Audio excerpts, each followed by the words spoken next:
Баршаңызға сәлем достар, бүгін біз өте дәмді нан жасайтын боламыз. Ең алдымен ыдысқа жылы сүтті, ашытқыны, қантты салып, жақсылап араластырамыз. Апарамыз көтерілгенше жылы жерге 5 минутқа қалдырамыз.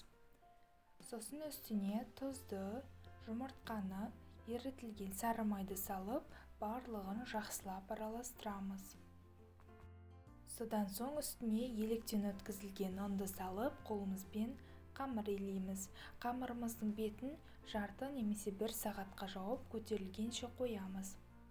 Қамырымызды теңдей 4 бөлікке бөліп, қолымызбен домалақтаймыз да, видеода көрсетілгендей етіп, нанның пішінін келтіреміз.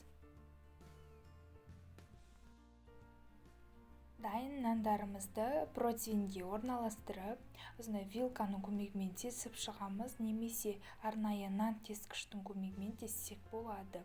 Ал жандарын осылай пышақтың көмегімен немесе алмастың көмегімен кесеміз. Нандарымыздың бетіне жұмыртқаны жағып шығамыз. Сосын әртүрлі күнжіт сеуімізге болады. Менде ақ және қара күнжіт. Нандарымызды 180 градуста 25-30 минуттай пісіріп аламыз. Нандарымыз өте әдемі, тәтті, көріністе өте керемет болып шығады. Міндетті түрде дайындап көріңіздер. Сіздермен болған Раушан.